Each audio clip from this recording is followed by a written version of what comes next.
Wow, what a game. Unbelievable. That was epic.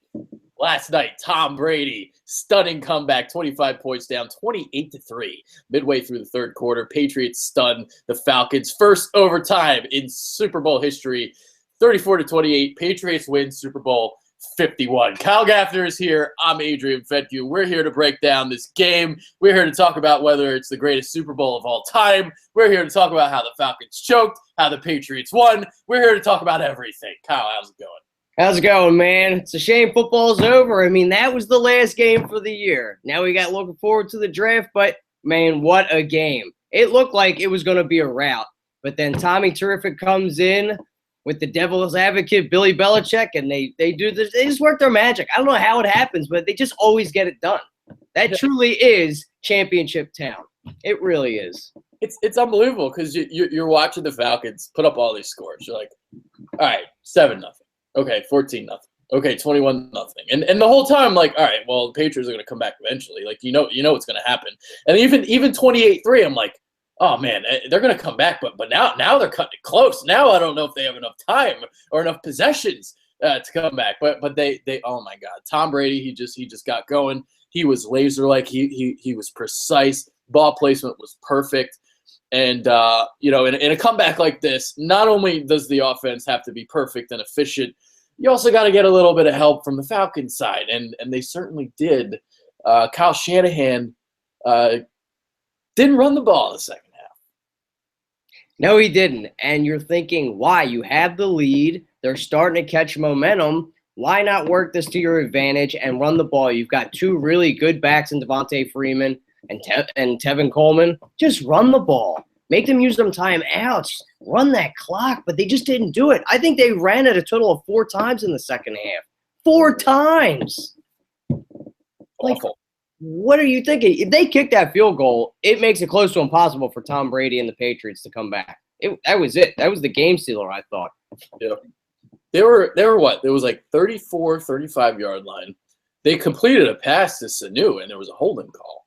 And they got sent backwards. So you had back-to-back possessions there. You had a fumble, and that set up the Patriots' quick score there. And then the possession after that.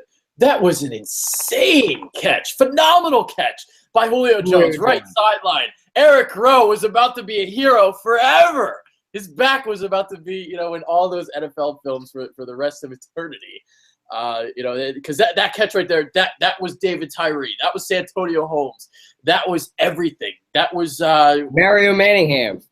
That was an unbelievable catch.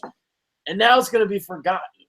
Well, they completely floundered that opportunity. And I don't know if it was the possession where the Patriots onside kicked it, or is that the second possession when they were at? Because they were at 2 points of the game where they were on the Patriots sideline or at the side of the field.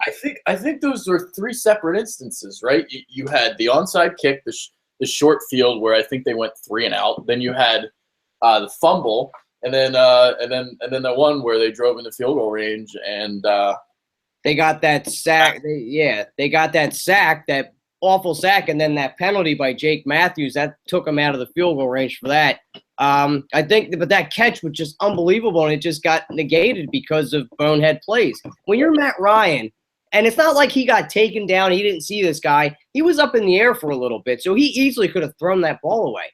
Why do you just hold that ball? Why do you tuck it and just let it go down with you? That hurts your team. You have to have enough sense to know what you're doing and throw that ball away and know this is going to hurt your team to win the Super Bowl. Like, he just choked yet again.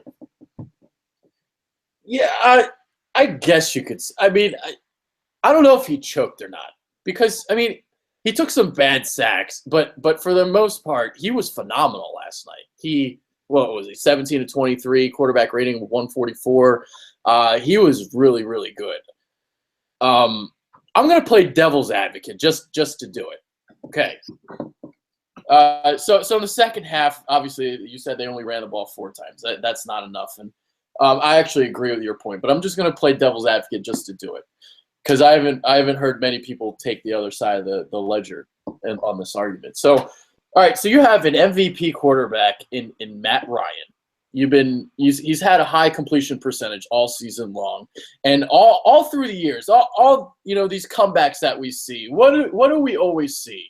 The team with the lead, they get way too ultra conservative. They start running the ball every possession. They just want to drain the clock. They stop being aggressive. The Falcons tried to stay aggressive. What people always bitch about when a team loses a lead. Well, now that they were aggressive, now people are bitching because they were aggressive and they didn't take time off the clock. So I find that kind of funny. But I agree with your point because Devontae Freeman was killing it in the first half. They were running those toss plays along the edges. Patriots have the #1 ranked rush defense in the NFL, but they're really stout along the interior. Outside, you can run on them. And Freeman, using his jump cutting ability, his ability to cut back inside, cutting against the grain, he was unbelievable in the first half on that toss play. Took that one big screen pass for a long gain, and they went away from Freeman. And that, to me, is the biggest reason why they lost the game. So, yes, you could say, sure, they got too aggressive, but the Freeman, the fact that he was killing it in the first half and to get away from him is inexcusable. Yeah, it absolutely is. And I hate that teams that do sit on a lead like that where you just go 3 and out, you run the ball. I think you have to find an easy medium in between the two. Not be too ultra aggressive, but not just sit on the ball either. You kind of have to mix it in. You still have to go with your game plan. I just felt that you're right. He had an MVP season. He was torching that defense. He was lighting it up, but that offensive line was not playing good in the second half, and I don't know why. I guess the Patriots changed their scheme, and they were just breaking through and getting to Matt Ryan, and that was causing pressure. Plus, you have Julio Jones. He made that unbelievable catch. The guy is one of the best, if not the best, wideout in the league, and he only had 4 targets. You got to get that man the ball still. You just have to. You got to feed the beast. Yeah, I'm looking at the play-by-play because I took notes of this entire game. So their 10th possession, they ran the ball twice, and then they had the sack with Hightower, and that was that strip sack. 11th possession, they go with Freeman on a swing pass for 39 yards. And then they run the ball. Then it was the Jones play. Then they run the ball for a loss of 1. Flowers has a sack. That brings up the 3rd and 23 from the 35. And that was a holding penalty from Matthews. Mm-hmm. So there you go. And don't forget, though, Tevin Coleman got hurt the play before, so that's why Freeman was in there on pass protection. And he's not the stoutest guy. He's only 5'6", about 195, 200 pounds. So Dante Hightower just blew past him, pushed him out of the way, and caused that strip sack fumble, which was the turning point of that game.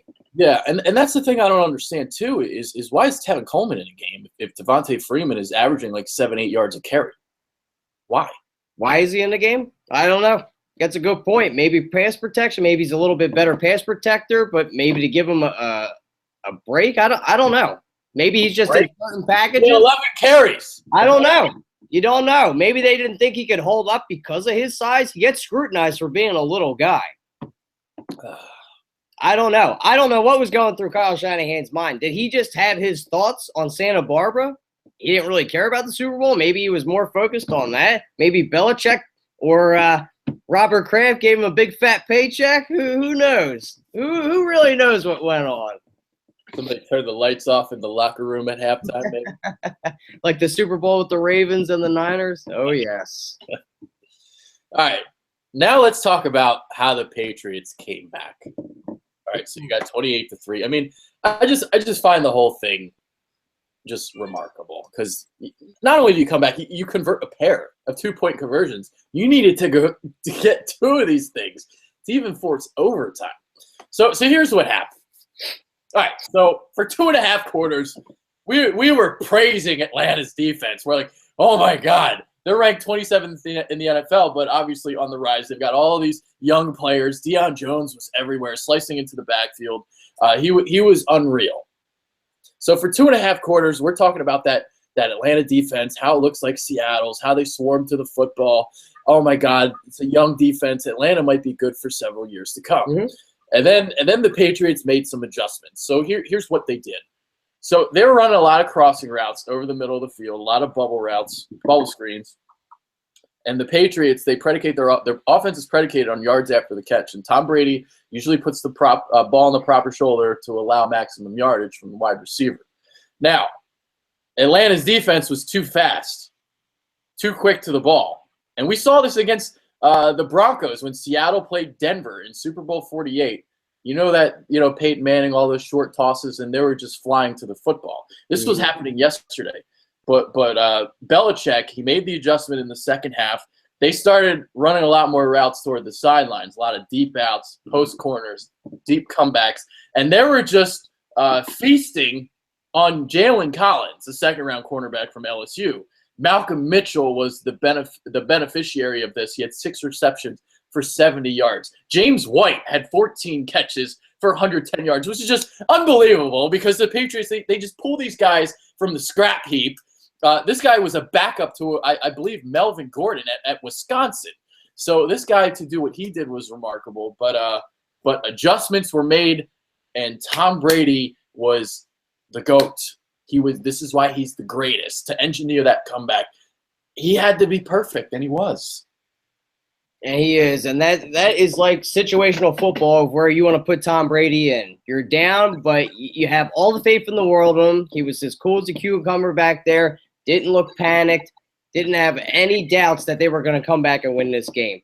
Down 28-3. I mean, their spirits were down, but you got Tom Brady. You knew something was going to happen to where Belichick was going to make adjustments and get them right back in this football game, and that's what they did. And James White torched them. He was open on almost every play. They knew what they were going to do, and they still couldn't really stop it. I mean, 14 catches for a running back. You're right. They get these no-name guys. Malcolm Mitchell was a 6th-round pick from Georgia or something like that. You had Hogan, Amendola. I mean, these aren't really household names. These guys are really, really nobodies. They're 3rd, 4th stringers on any other team. And then Julian Edelman made an unbelievable catch. I mean, wow, one for the ages, if not the best. That usually went against the Patriots a couple years in the Super Bowl. One finally went their way, and what a catch. The concentration for him to be able to follow that ball and make sure it didn't touch the ground when there's 3 guys around him in between their legs. But, man, what a play he made on that ball. But Tom Brady does put the ball where it needs to be. I mean, it's just a joy to watch this guy. As much as I hate to say it, he is the GOAT. He's the greatest of all time, and we are blessed to see him and watch him play in all these Super Bowls. Because wow, yeah. I'm trying to find, because there was a stat I saw that was remarkable. So I think Tom Brady had 70 dropbacks. He was blitzed only 5 times. And where is the number? I'm still scrolling down. He had like unbelievable numbers when he wasn't pressured, and I'm. And why is that? Do you think? Why do you think they continually only rushed 4 and didn't blitz him? Do you think they rather would have stayed in the nickel package to have more D-backs back there to kind of give him a little bit of a harder time? Yeah, well, when the Jets always beat the Patriots, when they had Rex Ryan, they like to play a lot of coverage. They didn't rush. They only rushed with like 3 or 4. They kept everyone behind in coverage, and they always played great coverage on the back end. The Jets, and this was like 2009, 2010 when they were in back-to-back AFC Championship games. And the Falcons, I mean, if you can generate pressure with your front 4, they had what, 5 sacks last night? You had Grady Jarrett was phenomenal. Yeah. He had 3 sacks. Dwight Freeney had a sack. Courtney Upshaw had a sack. And that's how they were getting to Brady. They were getting after Brady. It was looking like one of those Giants-Patriots Super Bowls where the Giants were getting after Brady. He didn't get any time to throw. But then later in the game, Brady got a cleaner pocket to throw from, and he picked them apart. So here's the stat that I see. All right, so when Brady was under pressure, he was 6 of 14 for 67 yards, touchdown and an interception, passer rating of 51.8. Clean pocket, 37 of 48, 399 yards, 1 touchdown, 107.9 passer rating. So there you go. Those are the numbers. So when the offensive line was able to give him protection, you saw what he did. Well, two, you got to remember. Well, we got to remember in the beginning of the games, those guys got fresh legs. So at the end of the game, they're going to be a little gassed. So I figured they'd mix in a little bit more blitz pressure. But when the Jets played them, we remember who their cornerbacks were. They had great cornerbacks there, so they were able to just rush 3 or 4 too.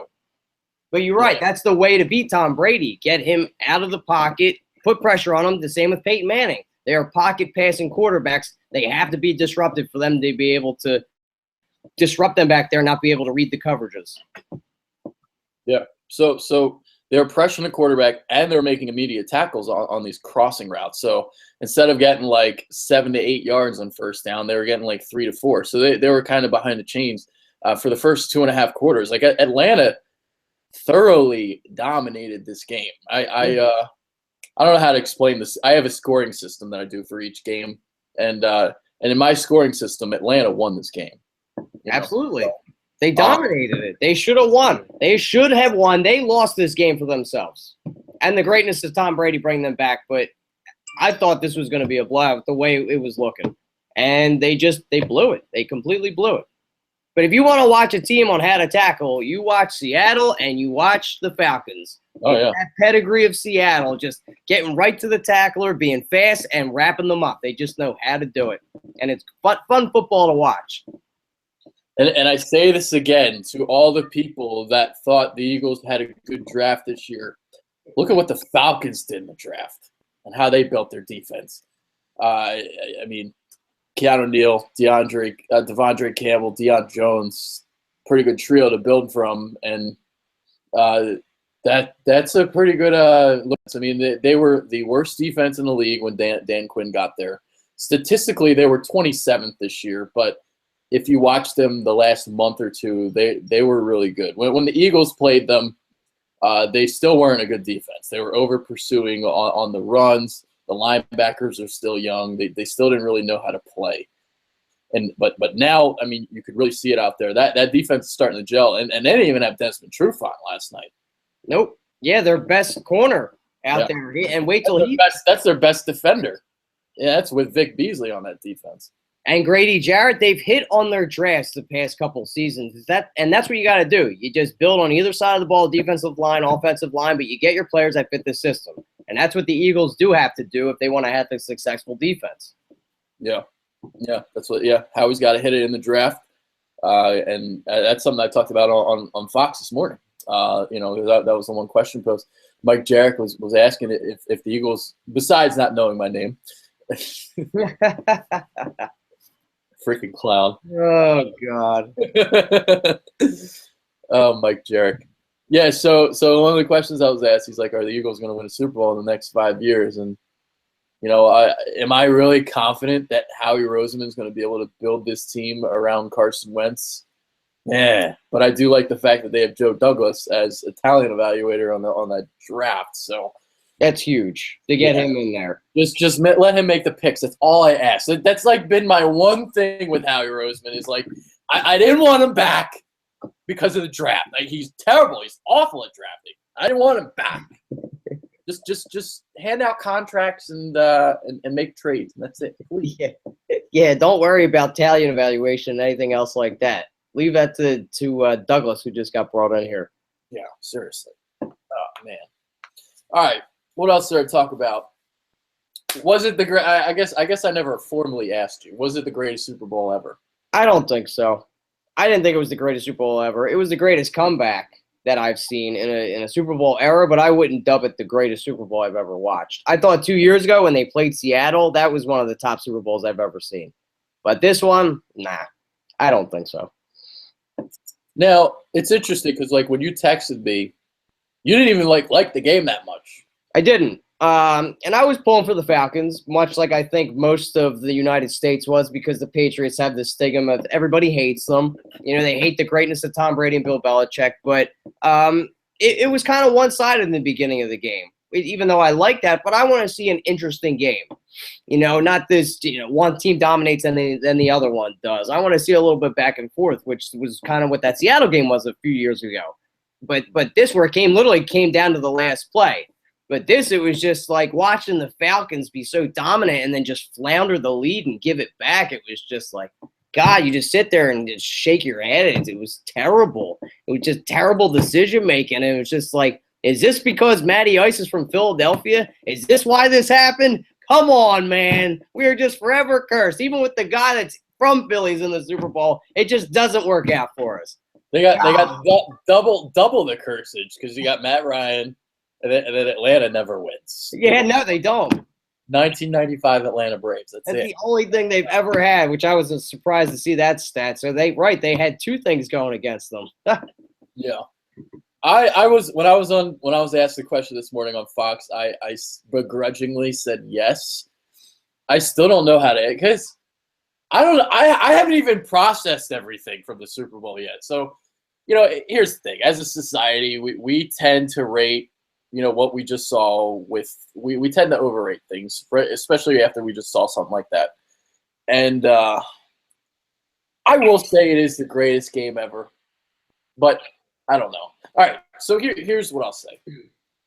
So whenever people think of the greatest game ever played, what do you think of? You think of the 1958 NFL Championship, Giants and Colts, first overtime game ever played in the championship game. And I believe the Colts scored on their first possession of overtime, kind of similar to what happened last night. Mm-hmm. So you could say, okay, from the overtime angle, like the game last night was just epic in a lot of different ways. I don't know if it was the most well-played game I've ever seen, but in terms of the drama, in terms of the excitement, it had everything that you can ask for. Mm-hmm. Tom Brady, greatest of all time. He cements his legacy forever as the greatest. Fifth Super Bowl, 466 yards passing Super Bowl record. Yeah, the comeback. Yeah, 43.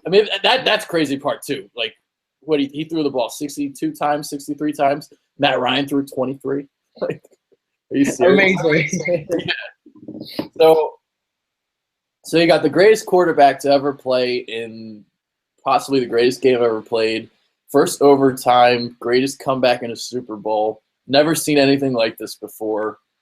And Tom Brady, what can you say? He's clutch. The clutch that's been his. That has been his. What can I say? His staple in the NFL since he's come in. He's just been clutch his entire career. Yeah. There hasn't been many times where he's been flustered or where you really wouldn't rely, and that's why they have him over Peyton as best quarterback ever. Yeah, and like I said, I used to have Peyton Manning ahead of him. Yep, me too. For a long time. And the last 2 to 3, like he's 39 and he just set Super Bowl records. Like Peyton Manning was throwing ducks in Super Bowl 48. He couldn't throw the ball past 20 yards. No, he has had those neck injuries though to give him a little bit of the leeway with that. But he doesn't look like he's almost 40 years old. The guy looks out there, looks like he's 23. Even when he rushed for that first down, I'm like, look at this old man go. Yeah. Look at old man Winter out there moving. This guy doesn't look like he's 40 years old. He moves better than I do. Come on. Like, I'm trying to think of which quarterbacks at this age have been this great. Not even Brett Favre. Not even Brett Favre has looked this good at this age. The only name I can think of is Warren Moon, because Warren Moon lasted really, really long. A long time too. Yeah. Who else really? Still producing at a Pro Bowl level at 38, 39. Joe Montana was still kind of doing it too. He was good. And yeah, the Favre was too. He just wasn't moving as well. But he took the Vikings, I think it was 38 when he took them to the NFC title game, I believe. Yeah, that was arguably his best season of his career. I think he might have thrown the least amount of interceptions. Yeah, he did. Great quarterback. Yeah, touchdown interception ratio. Yeah. So you could throw him up there. It's just I don't know. Him and Belichick sold their souls or something. Something has just occurred here, but it's just how many more are they going to win? 6, 7? How much is this pair going to do? When does it stop? Speaking of keep winning more, that's what LeGarrette Blount said. That I thought that was funny. Like, you had Tom Brady on the field crying. Yeah. And you have Bill Belichick coming in, right? So you have the scene of Belichick and Brady just randomly in there, just like who's the odd man out in that picture? He's on for the ride. He's so happy the Steelers cut him after not going in for a halftime, and he got picked up on this, and now he's on the title train. Well, it'll take what, $500,000 to stay on this team. He doesn't care. And you could hear the cameras pick up. He's like, "You're the fucking greatest. You're the fucking greatest." 3 times they dropped the F-bomb before anybody picked it out, and they panned out, went to somebody else. It's like, "You're the fucking greatest, Tom." Everybody's loving Tom Brady. They're getting everything. They're throwing their women at him, everything. This guy literally has it all.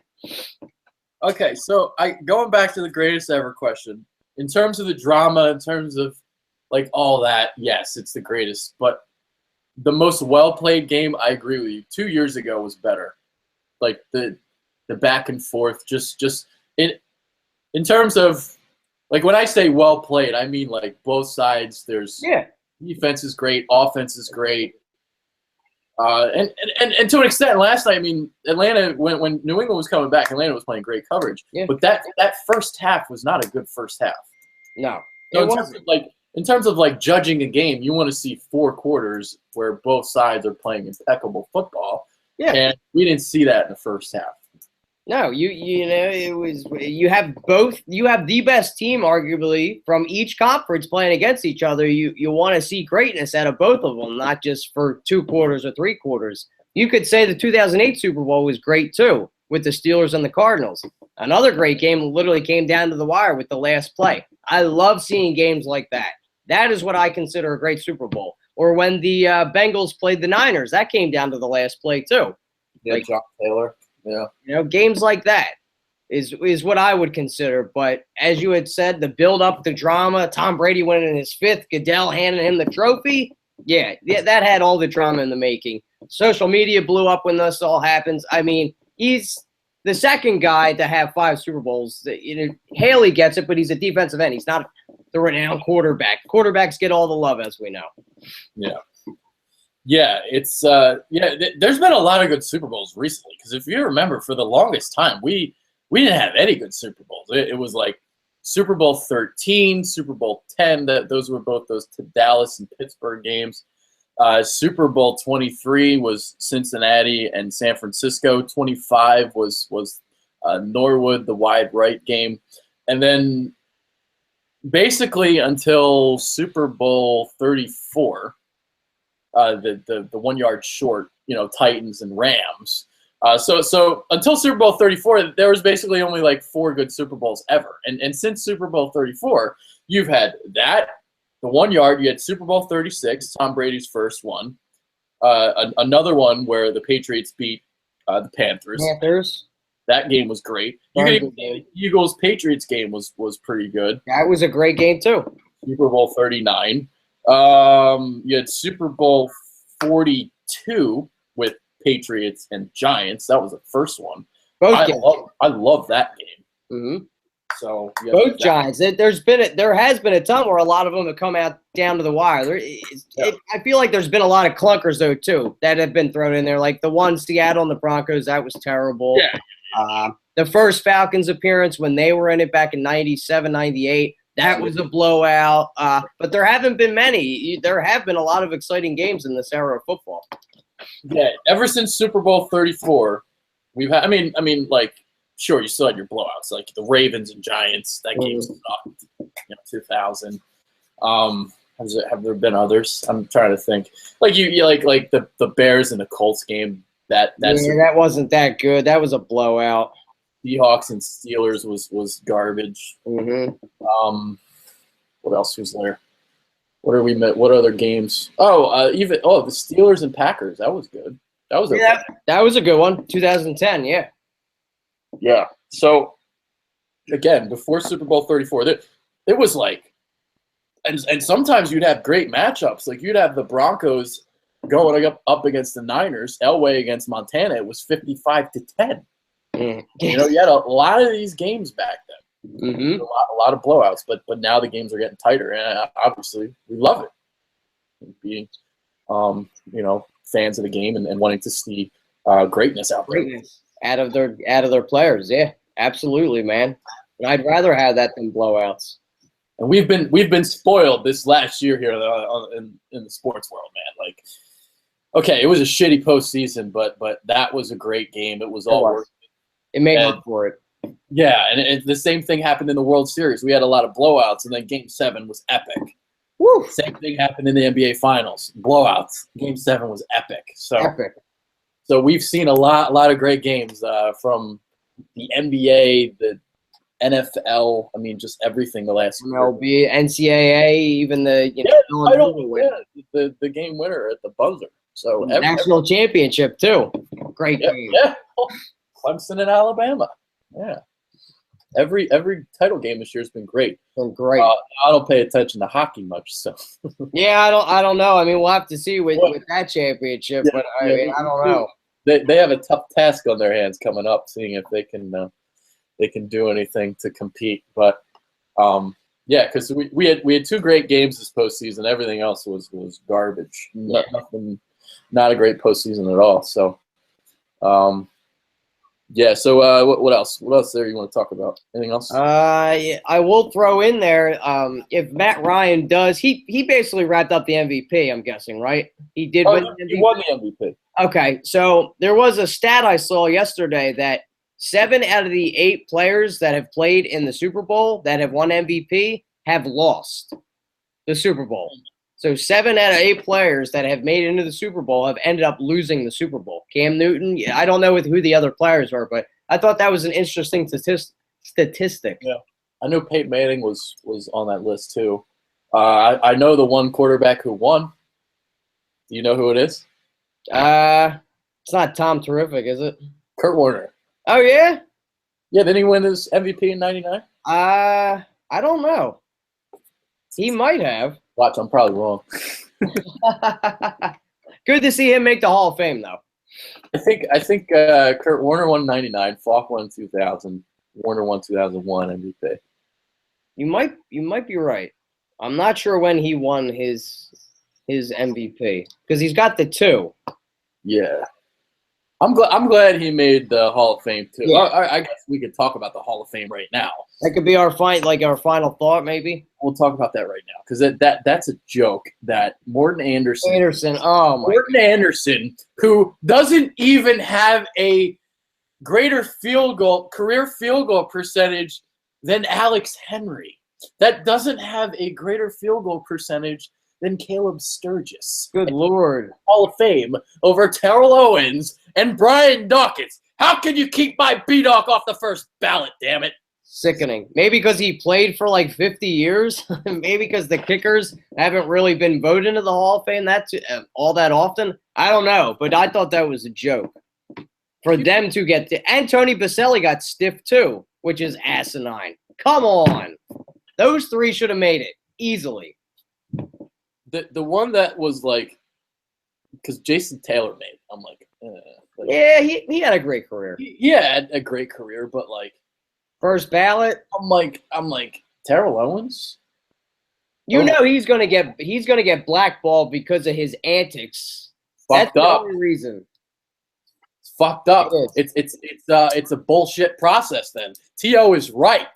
I wholeheartedly agree. He should get in, but we knew as his career was winding down that this would come back to bite him in the butt, and it has. And it's not right. Because he should be in the Hall of Fame.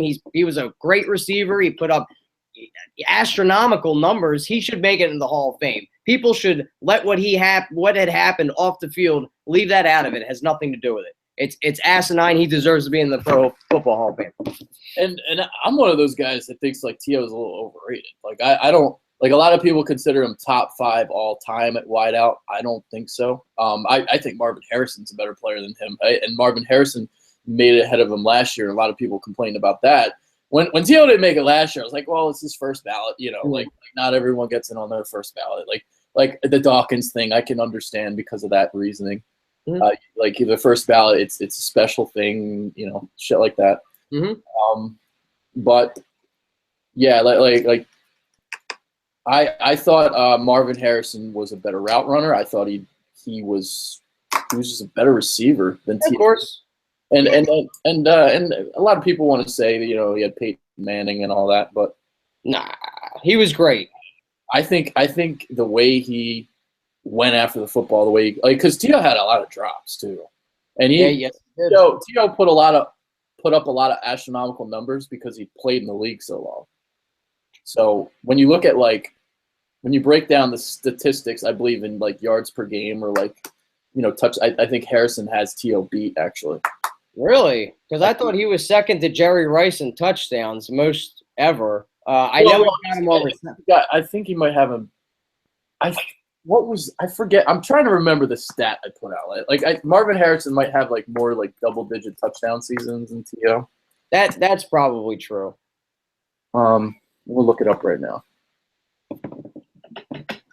All right, so 1, 2, 3, 4, 5. He went 1, 2, 3, 4, 5, 6, 7. He went 8 years in a row with at least 10 or more touchdowns. Marvin, that's awesome. Fun years to watch him play with Peyton Manning and Reggie. Yeah, I thought Marvin Harrison was unreal. He was a great player. I don't know if because of his because he was quiet and shy. I don't know if people forget how great he was already. He was phenomenal. I mean, he had 143 receptions in 1 year. Wow. The route tree. I mean, what a great mentor to have for Reggie Wayne to learn from the best, who will also be a Hall of Famer when it's all said and done.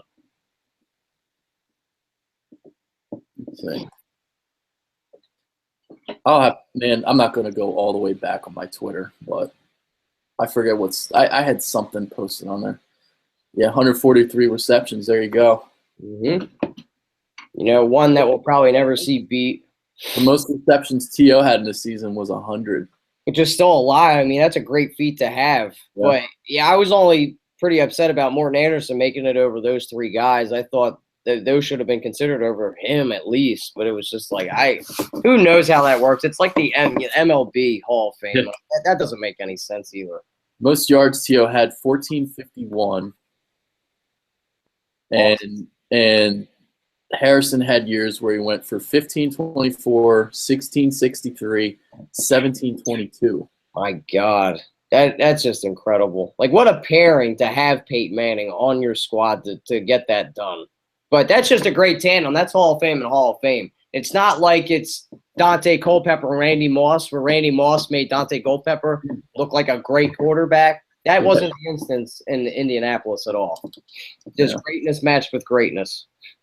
Now, Tio was able to sustain his – because, once Marvin Harrison got to, 33, 34, he was done pretty quick. So his greatness was, in a 5-year window where he was just better than the rest of the league. And lightning in a bottle, kind of. Yeah, and Tio was able to, kind of sustain it. Even when he was 36, 37, 38 years old with Buffalo or Cincinnati, he was still putting up numbers, But he kept himself in shape. He had a bigger body, bigger frame, so I think he was able to sustain it. Marvin Harrison wasn't the biggest guy, but it's just all about taking care of yourself. Look at James Harrison. The guy spends $350,000 in the offseason to keep himself in that great a shape. Look at Tom Brady. Exactly. It's just all what you eat and how you maintain your body in a physical sport like football. Yep. All right, so that's about it. That about wraps it up. You got any other final thoughts? No, I touched on that. We will see now how Mr. Kyle. Oh, yeah, we talked about this kind of in the before the show. Do you think Chip Kelly is going to take that spot now that they have a vacancy? How is this Atlanta offense going to bounce back now with a new coordinator in there? Are they going to come back, fire back, and be back in the Super Bowl, or are they going to flounder and not even make the playoffs? It wouldn't surprise me if they didn't make the playoffs. Wouldn't because this is the kind of thing we normally see from the Super Bowl runner-up. We see that we just saw with the Panthers. Sometimes they just don't make the playoffs next year. I think if Chip gets that offensive coordinator job, I think that's probably the best thing that could have happened to him. I think he's been humbled from what I've read. He says he's been humbled. What he said last year too, though.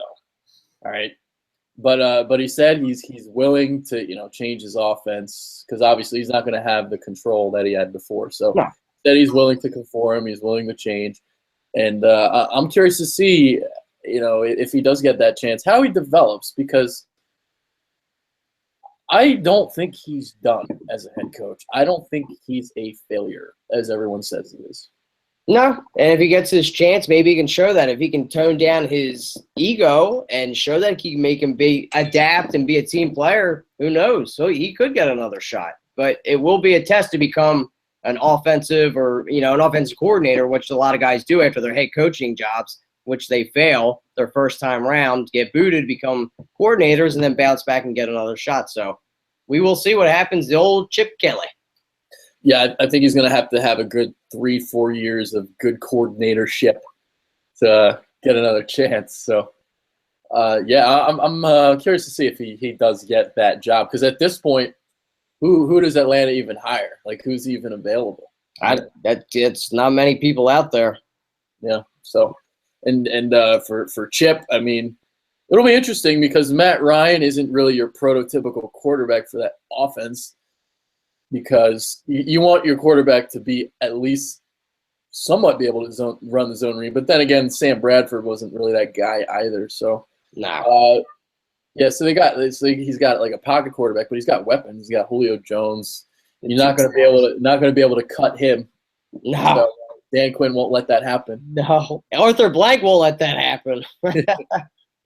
God, dude, I felt so bad for Arthur Blank yesterday. Me too. It was a shame. Sad to see that poor old guy. He's on the sideline just holding his wife's hand the whole time.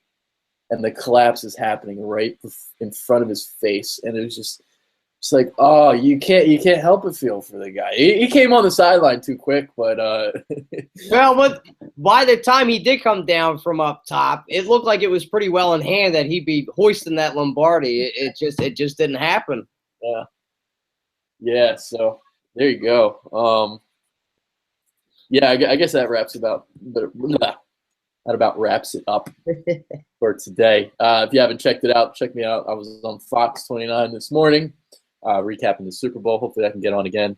Mike Jarek. Remember the name, bro. Remember the name. What's my name? Who are you? What's my name? Who the hell are you? He'll know it. It will be ringing in his ears soon. Well, to be honest with you, I didn't know who Mike Jarek was either. So. Well, neither do I. So there you go. That was funny this morning. But yeah, that was that. All right, that's Kyle Gaffner. I'm Adrian. Thank you. We're out. Later, guys. Enjoyed the game, and let us know below. Was it the greatest Super Bowl of all time? Peace out.